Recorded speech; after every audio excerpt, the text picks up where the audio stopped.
Hi, I'm Chinonso Okihi. I'm an SVP at Citi. I work in capital planning as a program manager. I'm also the founder of Chixotic Tea, which is a specialty tea business sourced from Kenya. Thank you so much for coming on the show. And obviously, as you can tell, I'm very excited because we are not on Zoom, which has we started before. We are actually in New York Yes, City, the Big where Apple. there's buildings everywhere. But it's great. It's great. It's really good to be here. And obviously, I'm super pumped because I get to meet you in person, which is great. Yes. So tell us, what is your role today? What do you do for work? So I am a program manager in capital planning at Citi, and capital planning is essentially we oversee the capital analysis, financial planning of the Citi, and I manage projects in within the space, more or less regulatory projects, to make sure that we are in compliance with reg rules And is that all internal in terms of you're focusing on the capital of the bank internally, not for your clients? for the bank Okay. internally. Yes. So you make sure that people are not leveraging, over leveraging, and spending too much, etc. Yeah, basically, we want to make sure that the bank is not at risk of uh, insolvency. Right, got it, which is very important. Yes. So tell us, in terms of your role, then what you do now, how senior are you? So in terms of how many people look like you at your level? Well, I'm a senior vice president. How many people look like me at that level? Not a lot, I would say, but I think we're making progress.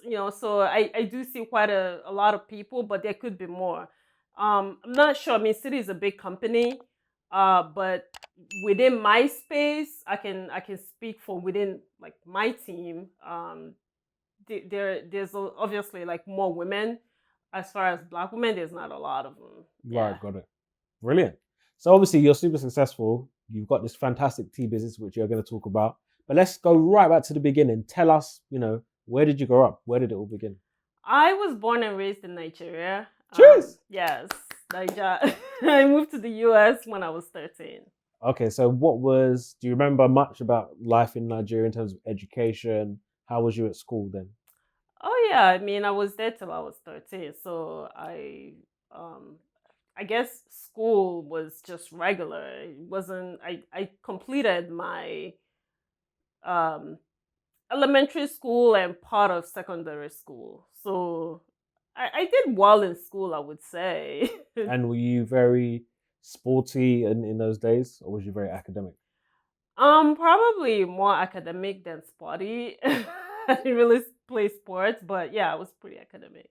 So you come to the States, Yes, culturally in completely different worlds. yes. Was it a good experience when you first came? Um, no, it was not the best. I think when I was in Nigeria, I was, like excited to come to the US. Everybody wants to move to the US, and you come, and then there was definitely that big culture shock. Mm. Especially with school. I had never used a computer before I came to the US, and also like I had this thick accent. So it was difficult for me to communicate, and it was also difficult for me to understand the accent. So there was some isolation, and it was a huge transition. Yeah. And what part of America did you move to? I moved to Maryland. So that's in the South.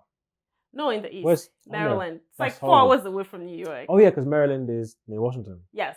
Jeez, Yes. my geography is back. It's okay. I'm You were back. excused. Okay, so when going through, so how, and probably an interesting point because we spoke to other people that were coming from different countries to America who were black, and one thing they said was the treatment of other black people to them. How was it for you? Were they accepting? Was there bullying? Like, was it okay? There was bullying. People made fun of my accent, especially in school. I even remember at one point, I was part of a news team, and I would read the news in the morning, and I was kind of kicked off the show because I had a thick accent, and they told me it was not good for the students wouldn't be able to understand me. So yeah, there was bullying, and there was people made fun of my accent. So how did you respond? Like, did it break you down, or did you use that as a kind of tool to push you forward? Yeah, I mean, it was hurtful, but I used it as a tool to push forward. And in sometimes I also kind of fought back when Like people made physically? no, not Oh. physically, but You just like gotta make sure when you said fall back, yeah. no, not physically, but like stood up for myself. Yeah, yeah, okay. But you go home and you still feel bad, as everyone would feel bad. But it did affect like my, I guess what I ended up deciding to do for career, because I did want to go into initially I wanted to go into like communication and drama, and then with my accent I was like, maybe I should just do something that I don't really have to talk much in, Wow. and that's how I ended up going into accounting. Right. So high school goes well, you do get good grades. Mhm. You decide not to go to college. Where did you go to college? So I went to Notre Dame in Maryland. Why Notre Dame? Because you wanted to stay close to home?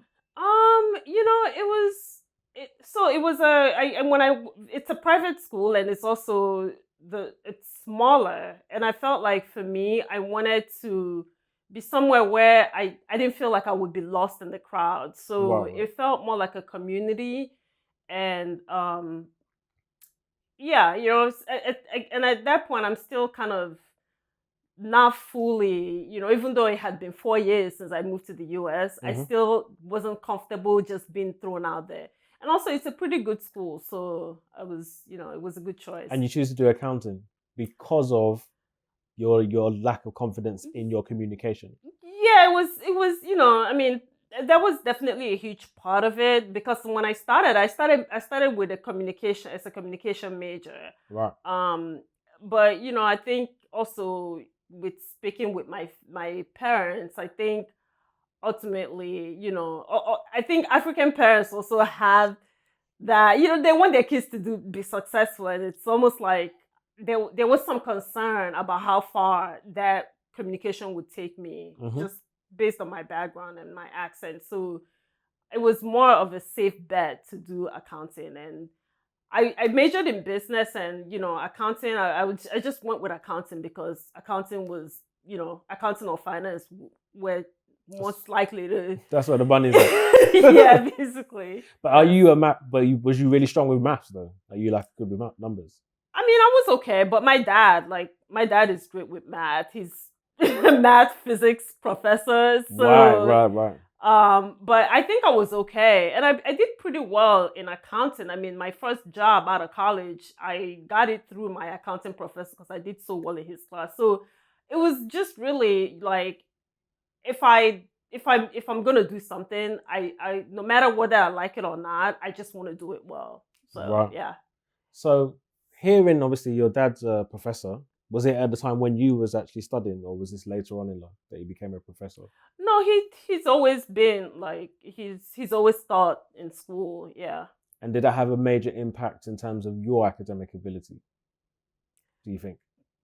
It did. I mean, my parents are big on, education, so it definitely did. So Yeah. did you have to like? Was you doing work outside of the homework? Like, were they pushing you to that extent? No, I naturally did. I was always all about my homework. I do remember like my dad attempting to tutor me, and that just didn't go too well. So I ended up staying in school. Like that was like physics, and my dad just didn't understand why I couldn't understand physics. So I was like, all right, I think I'm just gonna have my teacher. I just stayed later in school, and got extra help from my teacher in school, and I ended up doing well. But yeah. Excellent. So you go Notre Dame, and then you were there for 3 years, 4 years. 4 years, yeah. Did you do any internships or work placements during that time?